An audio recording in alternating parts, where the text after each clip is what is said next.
Oh man, they're burning!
Is a massive digital experience that was created for us by the folks at the Weta Digital Workshop.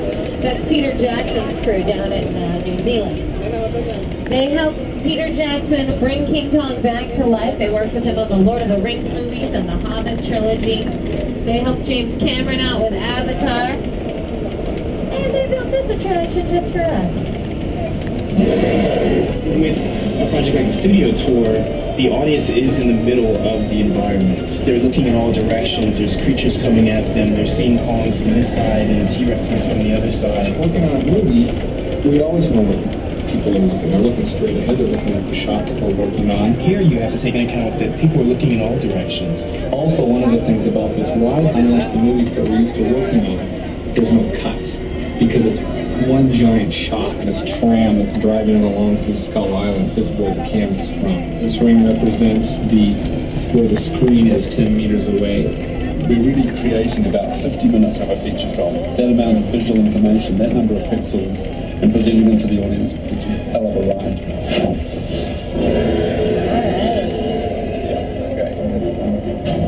Speaking of sweet rides, let's talk about picture cars.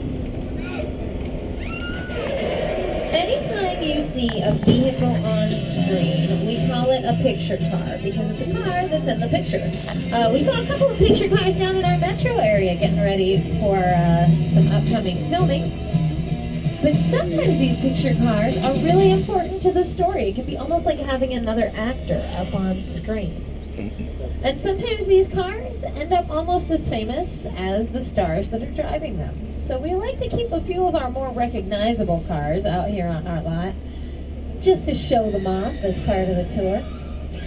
Coming up on your left-hand side, we'll start off with a couple of TV cars. We've got Kit from the Val Kilmer version of Knight Rider, the Ferrari from the original Magnum PI with Tom Ford. I think there was only one. We have some of the cars from Back to the Future, Back to the Future Part 2. Right next to these Stone Age foot-powered cars from the Flintstones. So we have the future and the past totally covered. If you want to be right up to the minute, we got some of the hot rods from the Fast and the Furious movie. We can round things off with some of these off-roading Jeeps from Jurassic World and the Transformers. Now, these cars are not necessarily what they appear to be. That tank from the Transformers is actually made out of cardboard and plywood.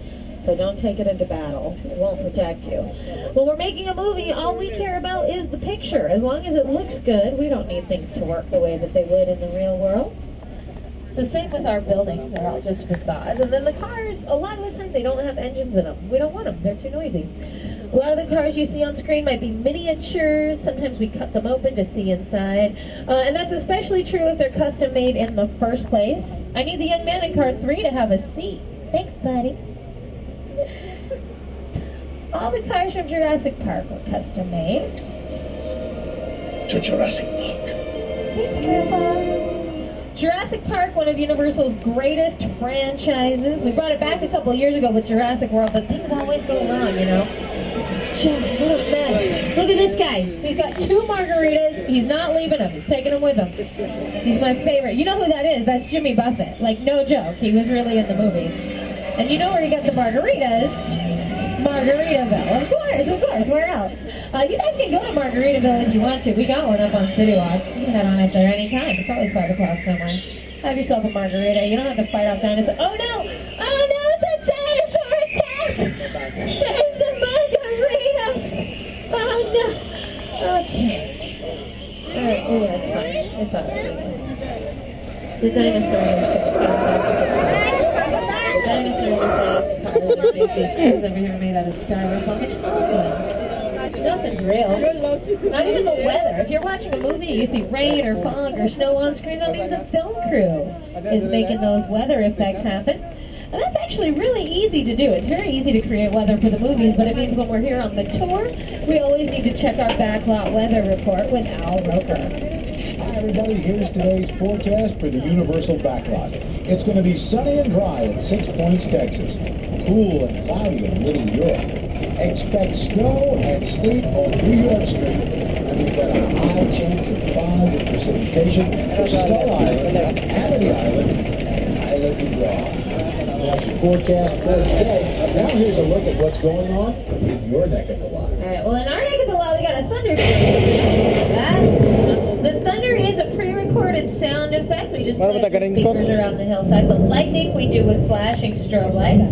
Well, once you got thunder and lightning, there's our rain. Now, we still use real water for the rain because it's the best way to get our asses wet. But rain is difficult to photograph, so we got to cheat. We use extra large raindrops. We space out those raindrops to catch the light when they fall. We shine the light through the water. We want to be able to see that rain up on screen. The one thing we don't want to do is run that water too long. Because if you do that, you get flooding. So, Cody, go ahead and shut the water off for me. Stop, Cody. Yeah, hit the square button. Sorry, guys, it's his first day. Square button, hold it down, shut the water off. Can you... What are you doing? Oh, no, he hit the wrong button. We got a flash flood. Look out!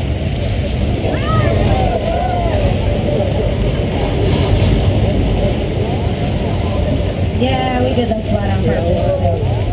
Of course we did. Here's what that flash flood looked like in the movie Big Fat Liar with Paul Giamatti.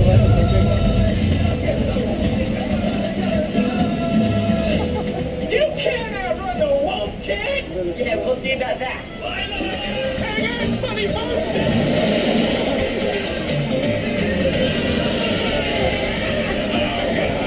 The drying off of the physical here has been used in movies like The Three Amigos and Nacho Libre. It's also been seen in episodes of Arrested Development, Criminal Minds Beyond Borders, and the new Dennis Haysbert series, Reverie. And we're going to cross the border right now and take you to the Old West. I do mean old.